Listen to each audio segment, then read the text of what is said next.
عشيرتكم وأموال اقترفتموها وتجارة ترشون كسادها ومساكن ترضونها أحب إليكم من الله ورسوله وجهاد في سبيله فتربصوا حتى يأتي الله بأمره. بسم الله الرحمن الرحيم، والصلاة والسلام على نبينا محمد وعلى آله وأصحابه وسلم تسليما كثيرا. سبحانك لا علم لنا إلا ما علمتنا إنك أنت العليم الحكيم. أستغفر الله الذي لا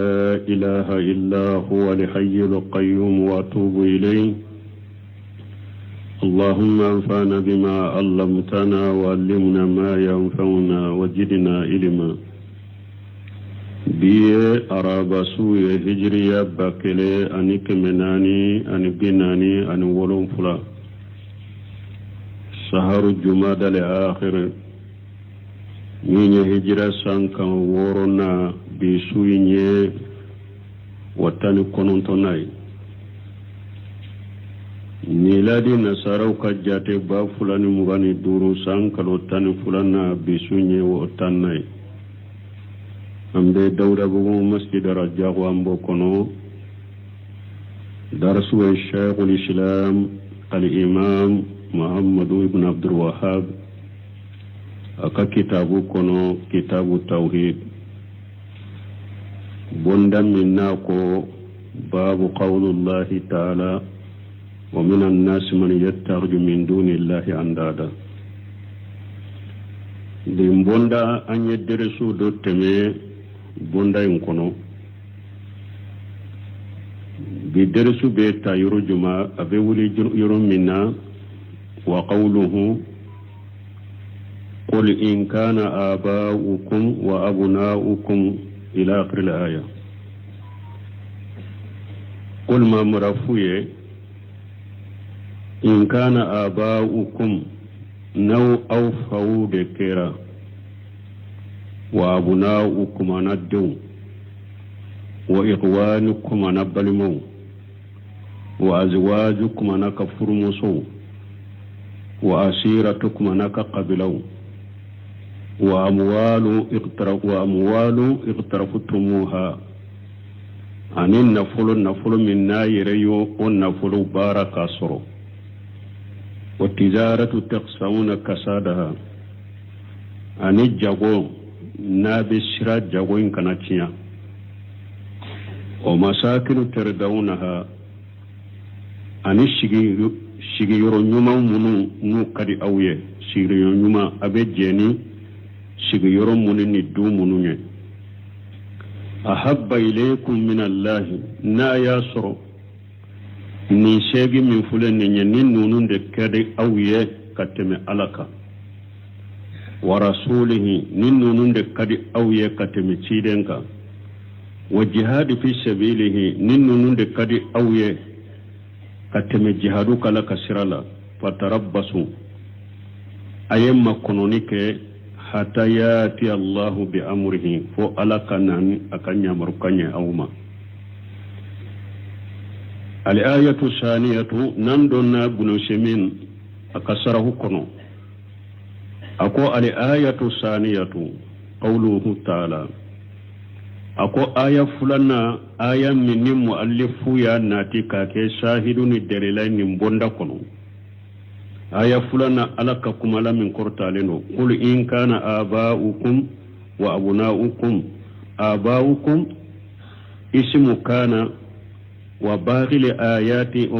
ayati marfu ma'tufu alayhi wa khabaru kana ahabba ilaykum min Allah wa rasulihi wal kitabu fi qawlihi qul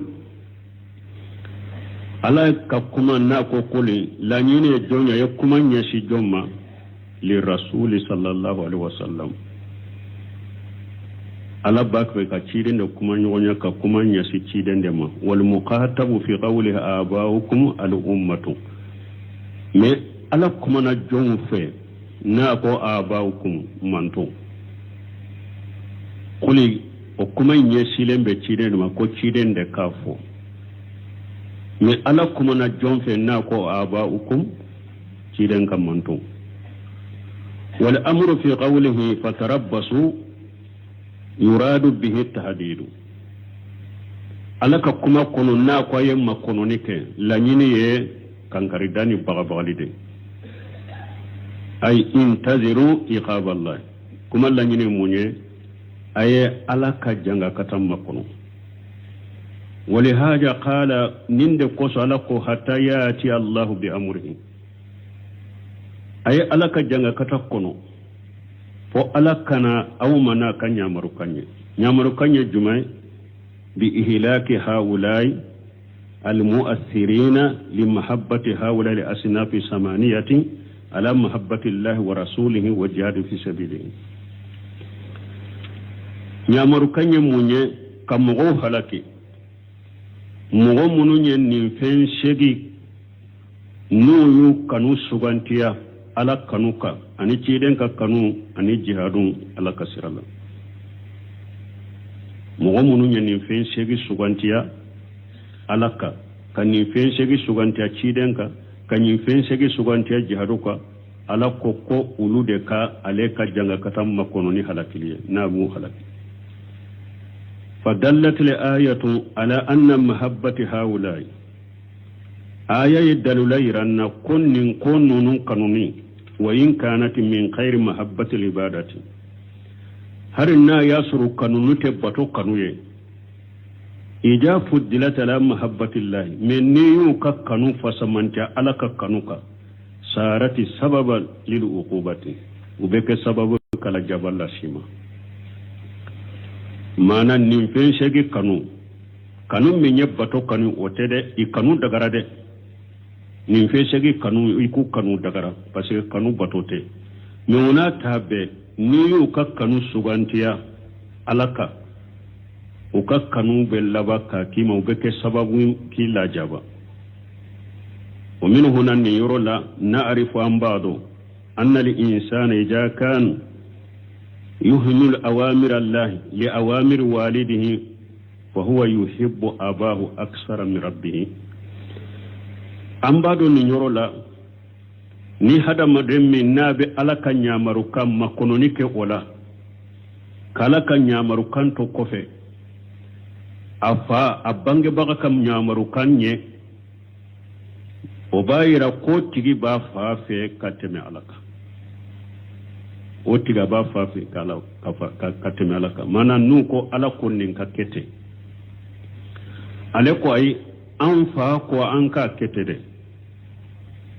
alai alaka nyamaru kain toy amoke aye fa ka nyamaru kain deke nimbayira ko nin tigi ba fa fe kateme alaka wama fil qulubi wa in kana la ya'lamuhu illa Allah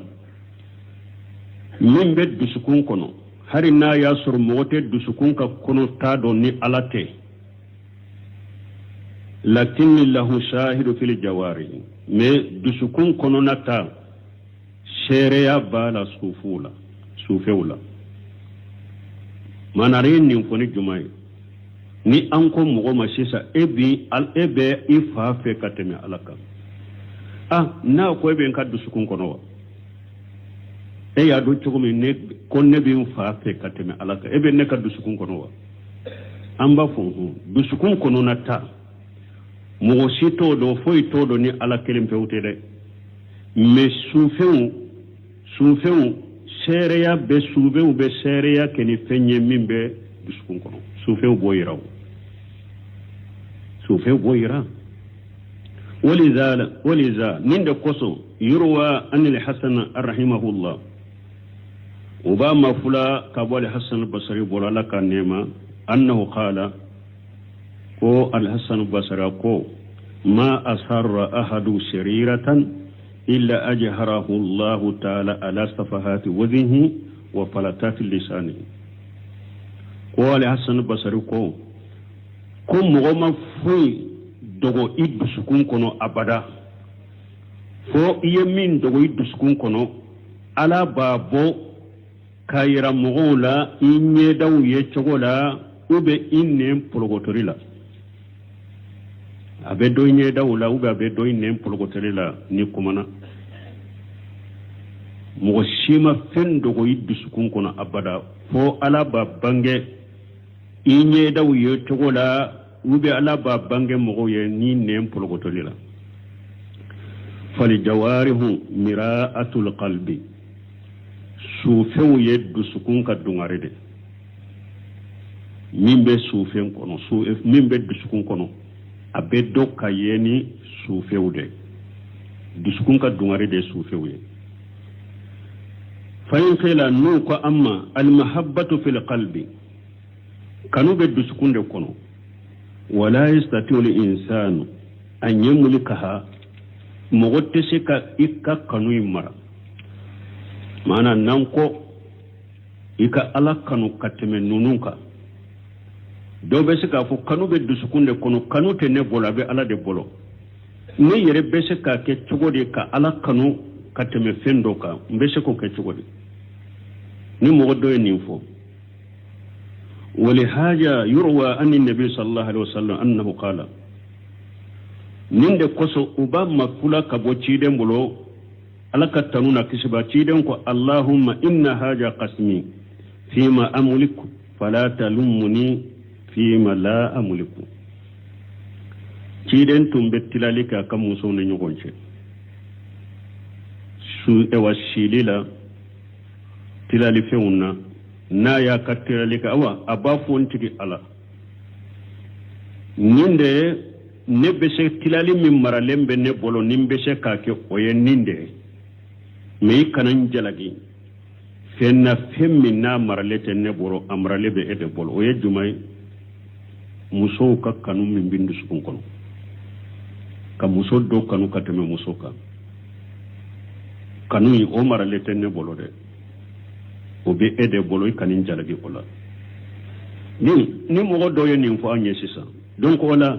kanu min bɛ dusukun kɔnɔ a maralen tɛ mɔgɔ bolo o bɛ ala de bolo ne de bɛ se ka fɛn dɔ kanu bila fɛn dɔ ɲɛ cogo di wa kayfa lil insani an yuhibba shay'a wa huwa yabquduhu mɔgɔ bɛ se ka fɛn dɔ kanu cogo di k'a sɔrɔ e bɛ o fɛn masina kɔ e yɛrɛ bɛ se k'a k'i yɛrɛ ye ko kanu cogo di e bɛ min kɔ وهل هذا إلا من محاولات ظالم متنيا ممكنة يالا ننتك فنيا بفمي ni atesika ke mana min tesika ke ko ke fenke taye yala ninte yo olawa nin fule nyin kali nde folode ni mogo do yen nin fo anye sisa kanu be diskunde kono o mara lente hadama dembolo ni e ko hadama dembe min ko ayere ka kya yere ye jakwa ako kanu yala ninte ka tigi bila fenna min tesika kewa ni mogo do yen nin fo ujiba amba tigi jabi anna haja iradu laysa biwaridi ko ekfule kam minnati o mankana o tena ni yorola ekfule kam minnati o tena ni yorola fal insanu hada made qad tanqalibu mahabbatahu li shay karahata wa bil aks hada made mbesaka ke fendo be abakanu o kanu be yelema kake akoniya ya bolo o bil aks fendo fana be se ka hada madem boko akoniya be yelema kake kanu ya bolo o beke imma li sababin zahiri imma onakeni sababu bangalen doye awli iradati sadiqatin ubel lanyini chinyalama fa masala misaliyala laka sadiqu teri do be e bolo sisa tuhibbuhu ibi katteri ba fe fa yashruqu minka wa yantahiku hurmataka me ikatteri ayesunyo leki bolo ayika na fulo do sunya ayika fendo sunya ube ayika la horma do chiya ka dankarila kwa ayek dankarila fatakrahu li haja sababi ibi terin konni sababu kama kasore tumba kanu mena yika fendo sunya uba ye dankarila iba ko ni ka fen sunya li sababu ye ni dankarili sababu ye awli iradati sadiqati ubella nyini chinyalama karajuli o fana misale ye jume komi cedo yuhibbu surba dugan mogo do alebe sigreti min fe fasara indahu iradatu sadiqatu wa ajimatu sabitatu me lanyini chinyalama sabatira bolo ani dantigeli ka dantigeli sabatira bolo ka funni sigreti fulede ne ta mituguni nta fe tuguni fakari haddugana aye sigreti min ko fa anqala anhu abe bo sigreti minna donc wala hada madem be shaka ke fendo iba kanu imbe yele makoni yala ni sababu doye fendo fana iba awa akanu kanu imbe yele ma kako ni la nyini sabatine bola ni dantigara ka ani yalla nyini kabila komi sigreti mi wa qala umar radiyallahu anhu lin nabi sallallahu alaihi wasallam umar kon nabi wa malakatanuna kishibaka innaka la habbu ilayya min kulli shay illa min nafsi umar ko cide ma koyde kadine kateme fembe ka fonyere ku hari baba fe kadira de nati fendo besikate hada madia kanuti bolo chogoya dola kanube jidi ube yele mabeke kanula umar ko cide mambi kanu kateme fembe ka fonyere ku qala an-nabiy sallallahu alaihi wasallam la walladhi nafsi bi yadihi hatta akuna habba ilayka min nafsika ko maru ay nkal nani masamminye nimbe masammin bolo nkal nani nimbe masammin bolo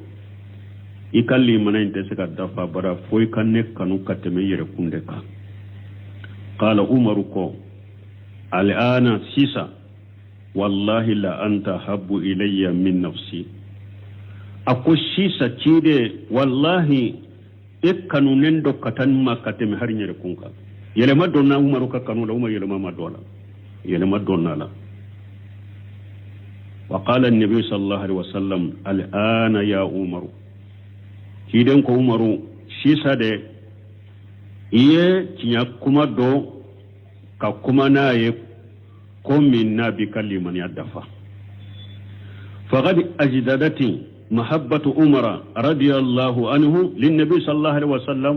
عمر كلمة يفلك جيدي كتاكيدي مسيسا على كتنون أكسب جيدنك وقره النبي صلى الله عليه وسلم كيدن يا سبتي فنا على أن الحب قد يتخير كيدن يا سبتي فنا كوكانو يلما بسكا دولا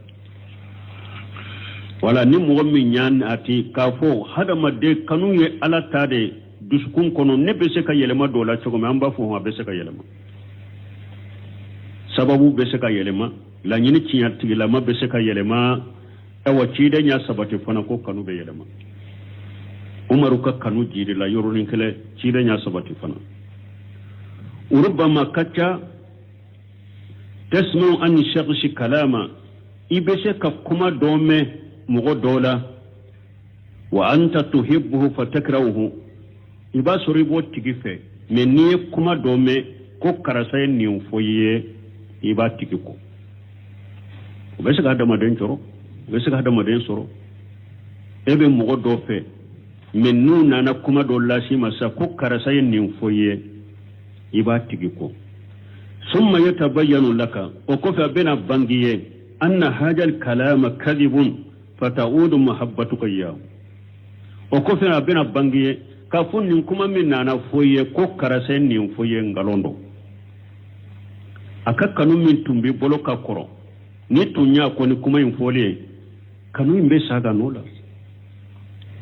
ibe sagi ka kanu wala ni yorola kanu bese ka sanse hada model la nyini bese ka do kanu la ka kanu sanse abe sanse ni sababu nge abe sanse ni ire ka dantigeli ni ikal la nyini chinyala mai qawluhu fi hadith Anas نعم وهي حديثة دي آية بنايا عن أنس أن رسول الله صلى الله عليه وسلم قال لا يؤمن أحدكم حتى أكون أحب إليه من ولده ووالده والناس أجمعين أخرجاه. قوله في حديث أنس مؤلف كما أتيدن كما أنس كحديث كنو لا يؤمن هذا نفي للإيمان ونفي للإيمان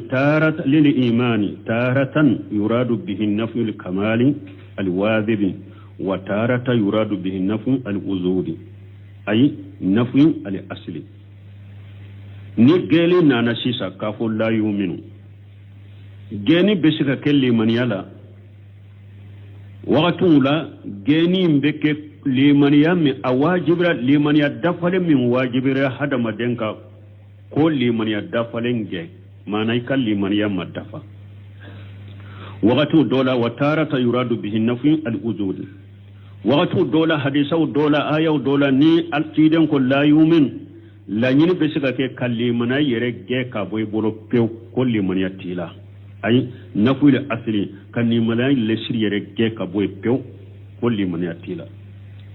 والمن فيه في هذا الحديث هو كمال الإيمان الواجب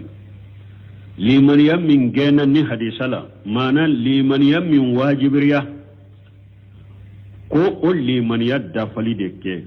o de ni hadis Allah nyini mana ikal liman ya madafa Allah nyini te te mu'miniye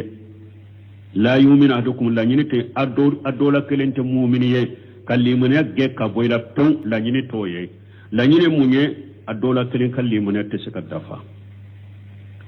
illa idha daghala alqalbu min mahabbati rasulullah sallallahu alaihi wasallam illa idha qala alqalbu illa idha قال القلب من محبة رسول الله صلى الله عليه وسلم إطلاقا لمن يدفل جاني دي فلنيني ناتكم يكال لمن يدسر جانا فوني مغمي نيد بسكول لانكولو ينا كابو تشيدن كانولا بيو ولا لمن يدسر ندفل بجي كابو إبولو ولا سكن هذا النفو لأصل الإيمان شكتالا أتغلا مو كالليمانيا جيني كالليمانيا لسر جي كابو إبولو دي بيو ni mogo me dusukun koni e dusukun lankolo nyana ciden kanu sideti dusukun kono e kallimaniya geni beke kallimana lesiri de ge kaboy bolo yare qawluhu nakum min waladihi yashmalu jakara wal unsa ni ciden ko la yu'minu ahadukum hatta akuna habba ilayhi min waladihi nakum min waladihi de dem min fulani nye abedden mata abedden musumata wa bada bi mahabbati alwaladi kiden ya damina den kanula lianna ta'alluq alqalbi bihi asad min ta'alluqi bi abihi qaliba parce que kachaya hada maden dusukumbe dulo idenna katme ifaka kasur hadisan na chogore be la yu'minu ahadukum hatta yakuna habba ilayhi min walidihi wa waladihi wan nas ajma'in irway do bena wuce wala me ni irway min fulen ne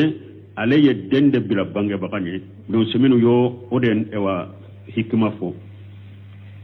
munna dembila la bange bakanye hada maden du sukumbe dilo denna kateme ifa ka khaliba ka chaya qawluhu wa walidihi ani bange bakaw yasmalu abahu wa jaddahu wayni ala wa ummuhu wa jaddatuhu wayni alat na koy bange baga abi fata anofa fokata sampe fokati mo folo la yifa wofa fokata sampe na koy fa be beta abi ba fanata ani mamuso kata fo sampe ibba wo ba kata ba fana abo beta fo ciden de kadjaye katmendi beka adola kelen kali imanate dafa fo ciden kadjaye katmei faka ani moke anofa kata ikalli manate se ka dafa bara fo ciden de kadjaye katmei baka anoba kata fo sanfe قوله ناكو والناس أجمعين أن مغبئ يشمل إخوته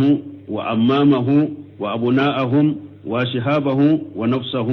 لأنه من الناس ناكو أكاد دولا كلين كالي مناتي دافا برا فويكا تشيدين كانوا كتم مغبكا إكبر مو بدو أولا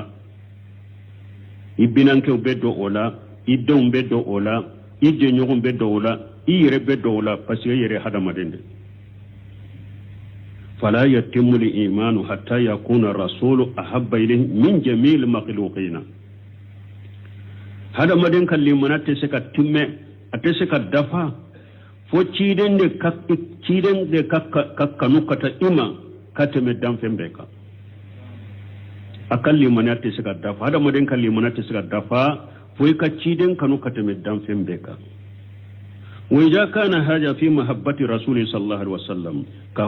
fa kayfa bi mahabbati allah ta'ala nin kera ciiden ka kanula alaka kanu obeke chokodisa tembe bilala de ka kanunya o mahabbatu rasul sallallahu alaihi wasallam takunu al umur kiden ka kanu bekeni ko damadude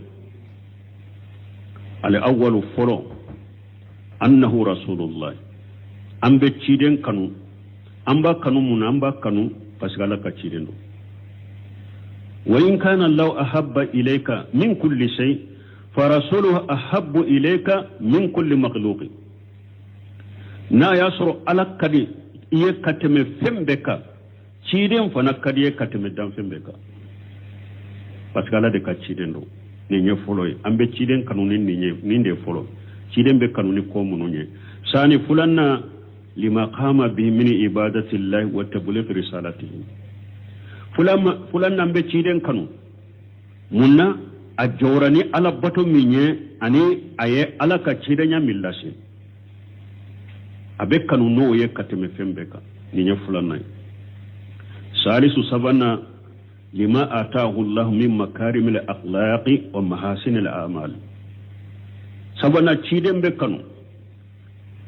ala ye jogonyuma munundi chidemma ani aye baranyuma munundi chidemma jogonyuma munun tumba bola ni baranyuma munun tumba bolo amba kanu one ni oye kateme fembeka dam fembeka arabi unanina annahu sababu hidayatika wa talimika wa tawjihika ciden de kera sababu ki kanda ciden de kera sababu ki la dunya ciden de kera sababu ki bilasira nin ko so iba kanu kateme dam fembeka alqamisu duruna li sabrihi ala ajafi tabligh risalati ambe ciden kano aye sabali minke cidenya aye sabali minke tora koro cidenya la selila tora kumala mar bedara cidenka nin cidenya la seli kama tora ke wale la mar bedara cidenka nin cidenya la seli kama kanani kadaju tola ka ko dabali kala de do ka ko korte kala de do ka fama ko fato de do ka fama ko sinji tigala de do ka fama ko mo farala de do ka fama ko qabila ciana de do ka fo ko mo kinana na de do aya kam mo folona kam mo kewni be fora ma kuma lama asabru rabbe qoro taifa tara woneli ka sagito ye fende mbalu de birala ka kabakuru filala fo joli surula kado samara kono ka samara ne sen noro nyona alikaba yoro min koro talene la horma yoro ni yoro tangale ka sujudi to toye utara nyame min jigina akadden so na je salaga na nyama na ewa afiwa jawli na fo utara ota ko da ciden ka sujudi to ni ciden la siri kama fo Allah bankera de dondola ire utara nyugo nyere de ku ka fa ala yinya mariya dama ko ni ko sera ni ndegre ma boy kata madina donc ambe ciden kanu ayen nin tora munun ko ciden yalla sedi kama sadisu warona li bajli juhudihi bil mali wa nafsi li ila'i kalimatillah ciden ya kayire jijab bekenin na foloy anin anni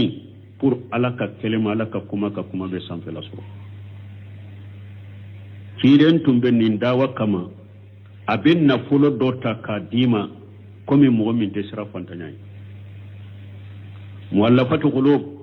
mo munun tobira muallafatul qulub hijra san segina nu ba fama ewa muslimatul fatih ulu tobira dro hunene kele kera hunene ka kanima cirene do kere kere ya puru islamiya kasabati dusukun kono kam mo kele kanyame kemeta kadima mo kele kanyame biduru kata kadima cirenya fonnan shiriya kena kanna foloye puru ni dina ka sanfela soro cirenya fonnan shiriya kena yere ninye puru ni dina ka sanfela soro jahadu la yere de be bokata jahadu la jahadu munu ni cire ma bokatu la be jatere a yere de be jahadu kala munye ni nye woro nay donc nin ko woro kamade ambe ciden kanu kateme damfembe ka wa istafadu min hajal hadith ma yali ambe fayda munu soro ni hadisa fanala munu benafo folo وجوب تقديم محبة الرسول صلى الله عليه وسلم على محبة نفس ni hadisa ya yiranna ko hada made ko ikaciden kanu bila yere ka kanu ne no seminu beno be misali yafu ciden kanu bila yere ka kanu ne anyu o faida soro hadisa la fulanna fida'u rasul sallallahu alaihi wasallam bin nafsi wal mali ikaciden kuma bon nin ninye anin na fulo mana iki yere nin do ciden kuma boli dafe iki kan na fulo do ciden kuma boli dafe liannahu yajibu an tuqaddima mahabbatahu ala nafsika wa malika paska wajibilen bika ika ciden kanu bila yere nin nye ika ciden kanu bila ikan na fulo ni ciden ka kisilina annin kuma boli na jilolai kan nindela inindi ciden ka kuma bo parce que wajibira ikin nin bila ika ciden bila inninye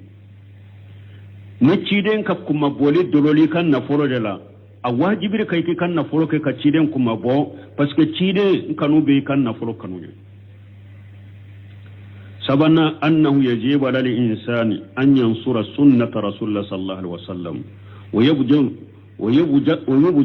لذلك نفسه وماله وكل طاقته سبنا أواجب هذا مدينك تشيدنك سنة دفع إكي يركندي تشيدنك سنة دفع لما إكي نفولو دي تشيدنك سنة دفع لما إيشي كبه أبدي تشيدنك سنة دفع لما لأن ذلك من كمال محبة رسول الله صلى الله عليه وسلم parce que au début ciden ka kanu dafale nyira ibolo e mbali mo mo be kulo sunu tile jamana kono kudu be ciden fe unute foyilam ite foy me ula ite foye ubolo ni ciden ka sunna karilite ani ka bidia do ciden ka sunna kono ya la nonu ya ciden kanu bagaya nyunun te ciden kanu bagaya ni ya ciden kanu bagaya ni hadisa yen faida min yiranna awajibra hada madenka ika ciden ka sunna defa kin nindi ciden ka sunna defali kama ika na folo din ciden ka sunna defali kama ika sheko beke ciden ka sunna defali kama parce que ode ya ciden kanu dafalenye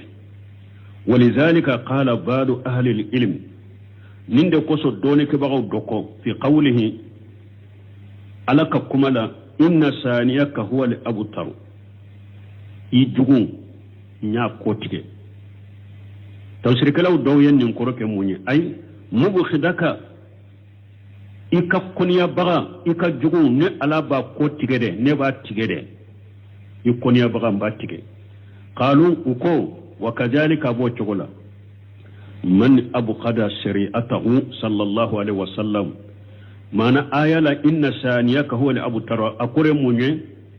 إجيكو تيجلندو إجيكو كو تيجلندو ني على بي ني مغو مغو يتيدن جويا كي كونيا مبا أكو تيجل بو دون كبوكو ني يتيدن يرى جويا ني كو بي تيجل وكذلك من أبغض شريعته صلى الله عليه وسلم فهو مقتول لا خير فيه أو أبو تقول لني مغو تشيرن كسرياكو إفكو تيجلندو هيرا تيلا يري هيرا تيلا هيرا بتيجلندو كابو إلا إفكو تيجلندو هيرا تيلا يري نيه تشيرن كوني على كو تشيرن كوني بغا أكو تيجلندو هيرا تالا دي wa ciden ka sariya fana koni baga ko tigele no herata la ko tigele chaman fana be jamana nunun kono de ko tigele chaman ni hera tigele be mo chaman na alafe silamaw chela bi de tana sites mo do yere be mo chaman yere be tana situ la foi ka po ciden ka sunna sana tana situ la foi ka ciden ka sunna defa hari jama daraja yerola ka fo ahli sunna wal jamaa hari munum buddan be kata sunna ma ka fu ka jama yerola ka fo jamana kuno da jaman ceda ahli sunna wal jamaa anya ahli sunna wal jamaa de o foli dama u bolilo wonye ko silamiana kala da nyuma inna lillahi wa inna ilayhi raji'un la da nyuma kera de lay ka fara silamia ka yurujuma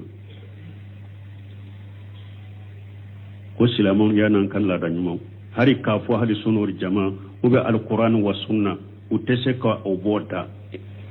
mugo min maseka ciden ka qur'ana ni ciden ka sunna presente ciden ka maseka ciden ka sunna presente bo defa chogodi anka shewo allahumma ighfir lahu warhamhu wakati be mbani nin kuma fo sheikh muhammadu jara anna derila kata yoro dola jama yoro do misiri dayele anyere ka ewadugu ka misiri dayele karamugo chaman tara dugutoro ni few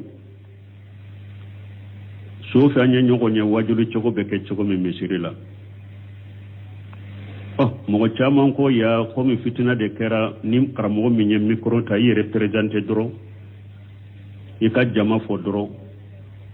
an kana wa kuma sunna kuma ni kuma girima foya be yi ta fo segun sigile ayi duguturu do wala to ma ko karasa ko akwai sabali akom munna biriya mogo bu ka biriya fo be aw nani munna na utara yoro ma te sika sunna presente biriya mogo bu ka biriya fo be aw nani munna na utara yoro mi aw te sika sunna presente ado duguturu nya jabe ko jara ko ma famu ni biriya mogo ya nani wudu ta do de antu nani ayin ko de ma shegu ka kuma famu amma fa ku nani de aqulu bu tafu ba nani mun naw fana tese ka sunna presente ayo de fiye ala yemu fo shego ka kibari Allah yujahiduna fillah wala yaghafuna lawmata lain ala shego tanu de ube jahadu kala kasira la ko tesira jalagila shika jalagiye cinya fole ona na hari sala ambe cinya fambe yoro ante sira jabe kida ka jalage sebo yeninde fo ko akambo odema awa mun buddam de kata sunna mamali nimbula de no tara yoro aw munu nyere ye sunna mo na be ubeta shende boro baw koro kasage kana no ye sunna mo soro dugumina no tara dawani no sunna mo soro dugumina puru ka aw sinsi kaula sabati kaw griya kaka jamacha ya wotede ubeta usendo bwa ukoro kana ambenni be kalama jamana en kono aw be lafiya chogodi aw be ciden ka kanu bila aw kan ka kanu ne yere aw yere nya chogodi aw ciden ka kanu ka bile ka kanu ne foye ka ciden ka sunna de defa a defani yere kunye a defani kan na fure a defani ka sheko be aw ciden ka sariya ko baga aka sunna ko baga iko tigelendo hera tigelendo ka boyla la fe nanina jawajul mahabbati allati li safaqati wal ikrami wa ta'zim kanu dagara kanu minye ka hinna kanu ani karamali kanu ani mogo bonyali kanu ka mogo kanu puru ka hinala ka mogo kanu puru ka karama ka mogo kanu puru ka bonya basito kanu la li qawlihi sallallahu alaihi wasallam ودلay munye ciden ka kuma kusala ka tanna kishibaka ahabba ilayhi min waladihi wa walidihi fon ka kanu katima foikin kanu kateme denka foikin kanu kateme ibange bagauka fa asbata asla al mahabbati yala kanu lesrin nonuna ciden ya sabatu ba masabatu na koy kale kanu kateme denka ibi denka no beta kanu na koy ki kanu akanu kateme bange bagauka ibe bange ba kanu beta kanu iba kanu me ibe ci ika ciden de kanu katemaka donc ciden ya kanu lesri sabati basito okanu sugunda wa haja amru tabi'iyun la yunkaru ahadun la yunkiruhu ahadun ninye hada maden dan chogo kode mo sitte sika nan karya mo ki den kanu mo te siko na hada maden no dara den ka bange baka kanu hada maden no dara me te siko nan karya o be me ka ciren de kanu bilani duruna وجوب تقديم قول الرسول صلى الله عليه وسلم على قول كل الناس حديثين بايرانا وانكا تشيدن كما بلا مغبك كما لأن من لازم كون أحب من كل أحد بس أبي نيم بلا أنكا نيكو كتشيدن كانوا كتم فم بك وبي نيم بلا أنكا أن يكون قوله مقدم على كل أحد من الناس أو تشيدن فناك كما بلا mogo be ka kuma nye hata ala nafsika har yere kiden ka kuma bila yere ka kuma nye fa masala misarila anta taqulu shay'a wa tahawahu wa tafaluhu hada made yere ye fendo fo fin ibakanu o fin masina ibake kake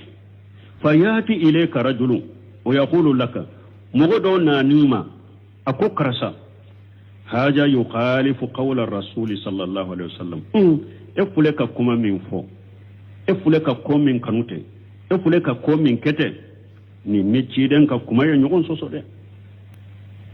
fa in kana ar-rasul habba ilayka min nafsika na yasuru ciden kadiye katme yire kunka fa antan tantasiru lir-rasul aksar mimma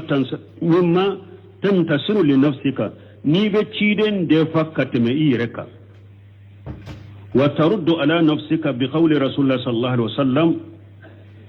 فتدعو ما تهواه من أجل تاتي رسول الله صلى الله عليه وسلم ابن مونكي دونك يبي ساغلي كي يريكا سيسا بقول رسول الله صلى الله عليه وسلم نيشيدن ككومي فتدعو ما تهواه من أجل تاتي رسول الله صلى الله عليه وسلم ابن مين كانوا سيسا يبا توي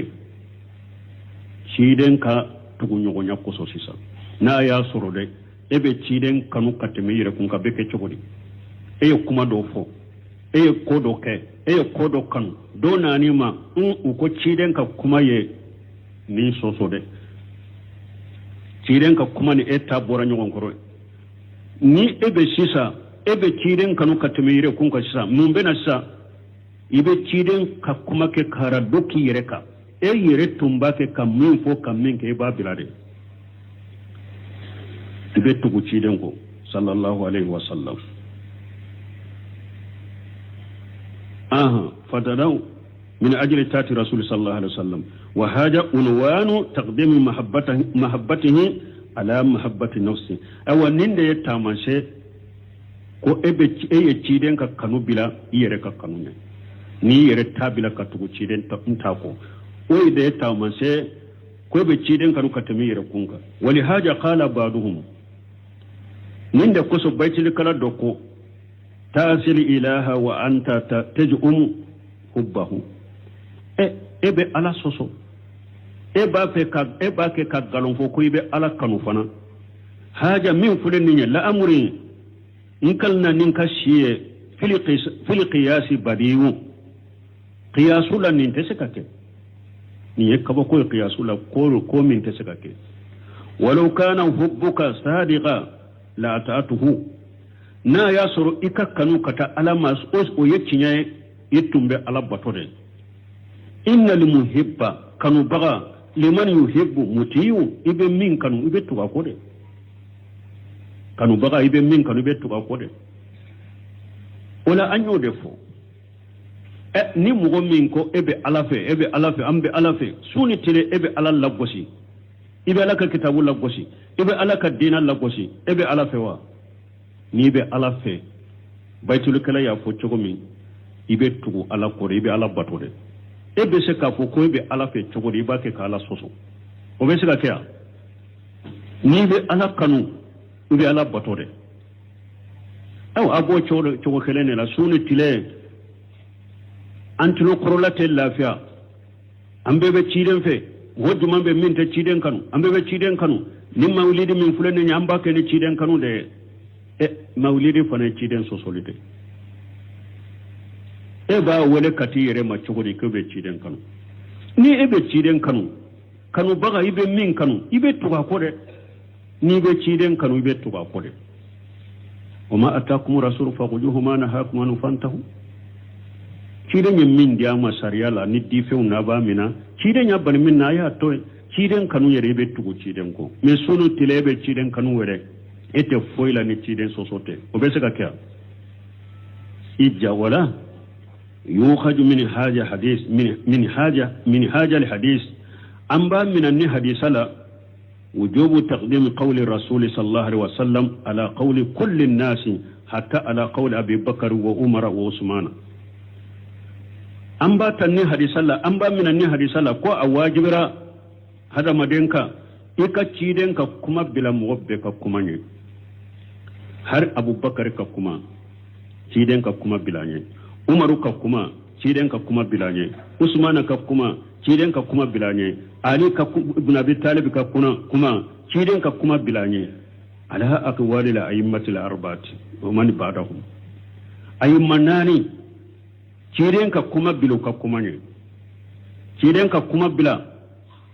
abu hanifa ka kuma ne cidenka kuma bila maliki ka kuma ne cidenka kuma bila shafi'i ka kuma ne cidenka kuma bila ahmad ibn hanbali ka kuma ne ani doni ke ba munun nano o kofe cidenka kuma bila nimbe ka kuma ne qala allah ta'ala ala qala min qur'an wa ma kana lil mu'min wala mu'minati idha qada allah wa rasuluhu amra an yakuna lahum al-khiyaratu min amrihim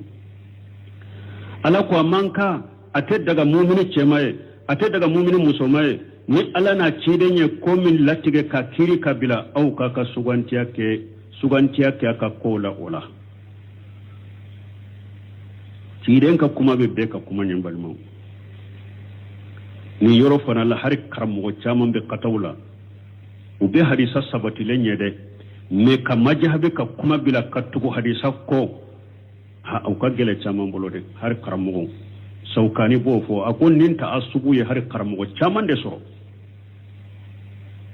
ka ciden ka hadisa dalilata ka majhabe ka kuma bila alama be ake beyede harata asubu ye karamo nyuma chaman de soro majhabe ko ka gele bolo karta tata o aka gele nin ko yin fana ka gele majhabi mugo munuma ka teme majhabi tobe ka imamu na maliki ka majhabi ta'assubu bula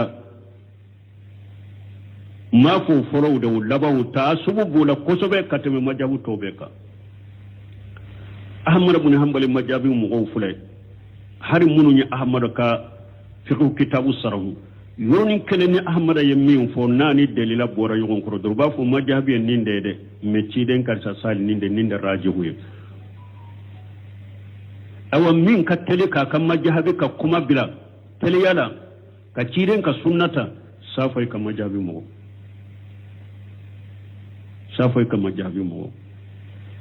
me ta'assubun maliki gan kallabau ta'assubu be ulu de la kateme majhabi tiku beka majhabi mo tiku beka ulu ka kan majhabi ka kuma bila ka qur'ana tawbe ka hadisa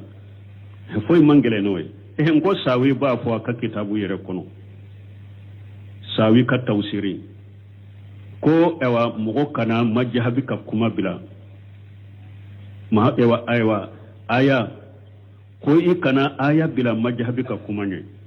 mamnu lamin sinkati be araduka ko yorola akon nin kuma yere na don baga bado dusuna sire bara ko abi kafira yere sawitigi aka kitabu kona bofo kam majhabi bila hadisani ayanye Muhammadu Lamini Sinkata adwal bayanu tigibe aradu gelen kaka o yorola awma Ibn Abbas tumamu ya nyinin ka tamatu ni tara alimurala hiju wakati tara Makka ibe alimurake ni ka alimurake abanna pew ibe alimura bila pew kika alimura dafa kika lada finuto ibe to Makka ni hiju wakati shera ibe namu tani hiju fana kan namu finuta kureka hiju fana ka dama Ibn Abbas nyinin kan na ko basi tala tamatu do akani uko Abubakar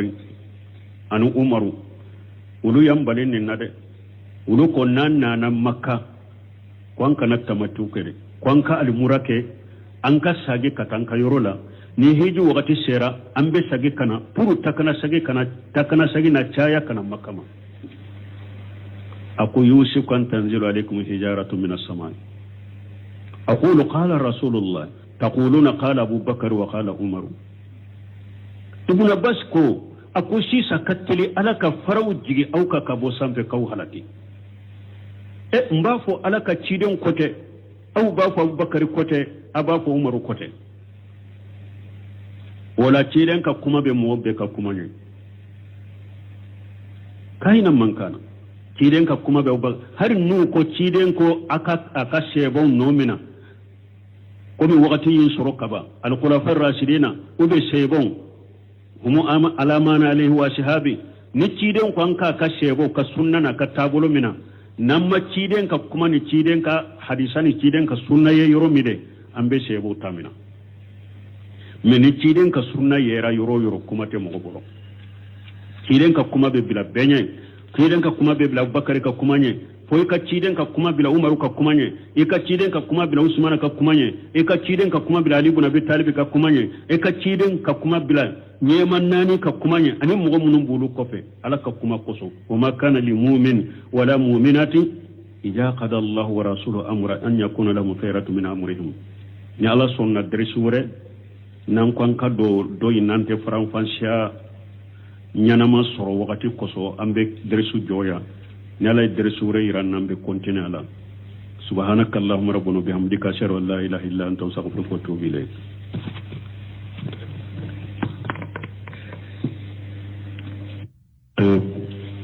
كتاب التوحيد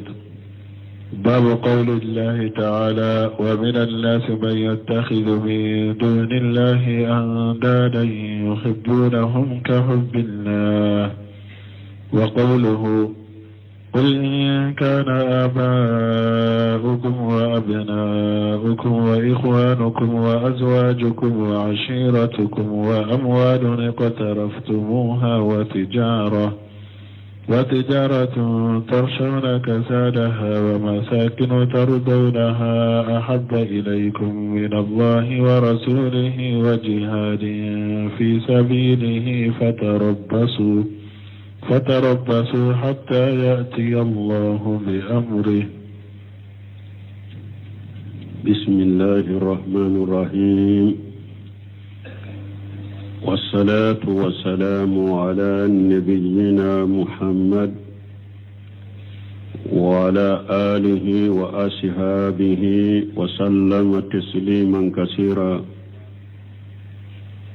سبحانك لا علم لنا إلا ما علمتنا إنك أنت العليم الحكيم أستغفر الله الذي لا إله إلا هو الحي القيوم وأتوب إليه. اللهم انفعنا بما علمتنا وعلمنا ما ينفعنا وزدنا علما. biye araba suye hijriya bakele ani kemenani ani binani ani wolonfula saharu jumada le akhir nye hijra sankan worona bi suye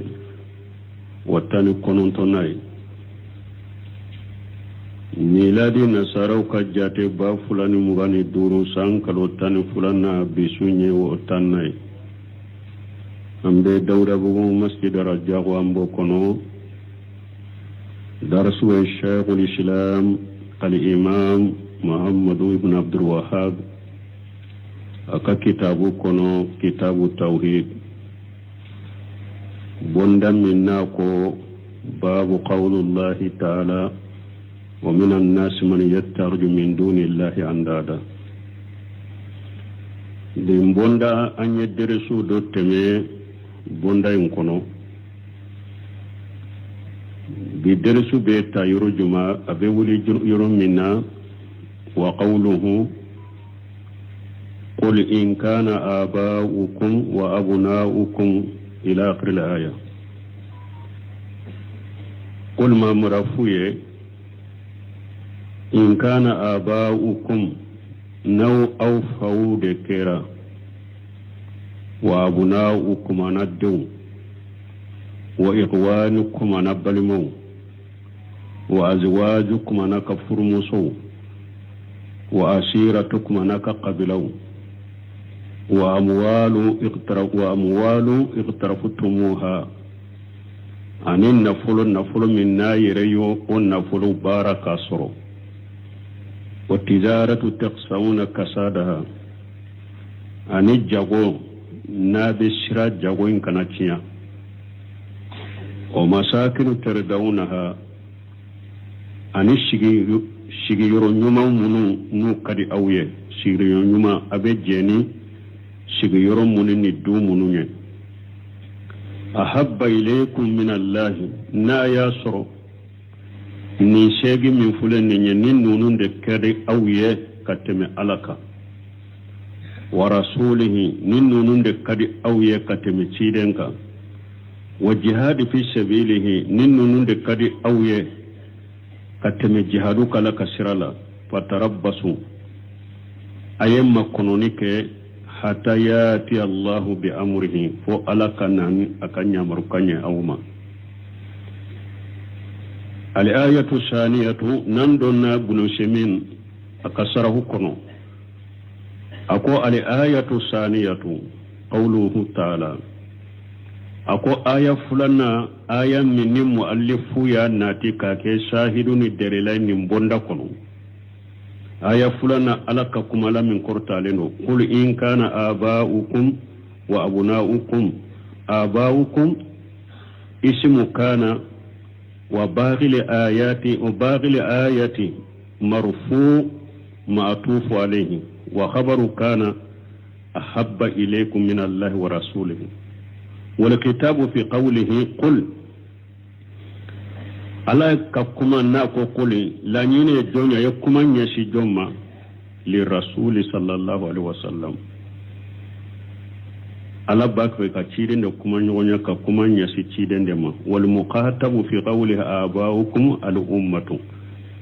مي ألا كما نجون في ناكو آباؤكم منتو قل o kuma nye silen be ciden ma ko ciden de kafo me ala kuma na jonfe na ko aba ukum ciden kamanto wal amru fi qawlihi fatarabbasu yuradu bihi tahdidu alaka kuma kono na ko yemma kono nike la nyini ye kankari dani bagabalide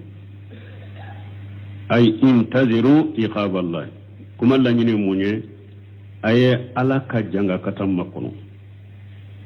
ولهذا قال نند قصلكو حتى ياتي الله بأمره أي ألك جنga كتكونو فو ألكنا أو منا كان يامركني جمع بإهلاك هؤلاء المؤثرين لمحبة هؤلاء الأصناف ثمانية على محبة الله ورسوله والجهاد في سبيله يامركني مني كمغو هلاكي mogo munu nye ninfen shegi nuyu kanu sugantiya ala kanuka ani ciden ka kanu ani jihadun ala kasirala mogo munu nye ninfen shegi sugantiya ala ka ninfen shegi sugantiya ciden ka ninfen shegi sugantiya jihaduka ala koko ulu de ka ale ka janga katam makono ni halakiliye na mu halaki فدلت الآية على أن محبة هؤلاء aya yadalula iranna kunnin konnunun kanuni wa in kanat min khairi mahabbati libadati harinna yasuru kanunu te bato kanuye ija fuddilat ala mahabbati llahi men niyu ka kanu fasamanta ala ka kanuka sarati sababa lil uqubati ubeke sababu kala jaballa shima mana nin fen shegi kanu menye bato kanu otede I kanu dagara de nin fen shegi kanu iku kanu dagara parce que kanu batote mais ona tabe niyu ka kanu sugantiya alaka uka kanu bellaba ka kima ubeke sababu ki la jaba ومن هنا نيرو لا نعرف عن بعض أن الإنسان إذا كان يهمل أوامر الله لأوامر والده فهو يحب أباه أكثر من ربه عن بعض نيرو لا ni hada mademmi nabe alaka nyamarukan makononike wala kalaka nyamarukan to kofe afa abange baka kam nyamarukan nye o bayira ko tigi ba fafe kateme alaka o tiga ba fafe kala kateme alaka mana nu ko ala konnin ka kete ale ko ay an fa ko an ka kete de ale alaka nyamaru kain toy amoke aye fa ka nyamaru kain de ke nimbayira ko nin tigi ba fafe kateme alaka wa ma fil qulubi وإن كان لا يعلمه إلا الله من بيت دسكون كنو هرنا ياسر موت دسكون كنو تادوني ألاته لكن الله شاهد في الجوارح مي دسكون كنو نتا شريا بالا سوفولا ما نرين نكوني جمعي ni anko mogo masisa ebe ifa fe kateme alaka na ko be en kaddu sukun kono wa ya do chogomi ne kon ne be fa fe kateme alaka ebe ne kaddu sukun kono wa amba fu du sukun kono nata mo sito do foi todo ni ala kelim pewte de me sufeu sereya be sereya keni fenye mimbe du sukun kono sufeu boyira ولذا نند قصو يروى أن الحسن رحمه الله وبما فلا كابو الحسن البصري بولا لك النعمة أنه قال كو الحسن البصري كو ما أسر أحد سريرة إلا أجهره الله تعالى على صفحات وجهه وفلتات لسانه كو الحسن البصري كو مغمى فوي dogo iddu sukun kono abada fo iye min dogo iddu sukun kono ala babo kayira mogola inye daw ye chogola ube inne pologotorila abe do inye dawla ube abe do inne pologotorila ni kumana mo shima fen dogo iddu sukun kono abada fo ala babange inye daw ye chogola ube ala ba bange mogo ye ni nem pologotolila fali jawarihu miraatul qalbi sufew ye dusukun ka dungarede mimbe sufen kono mimbe dusukun kono abe do kayeni sufew de dusukun ka dungarede sufew ye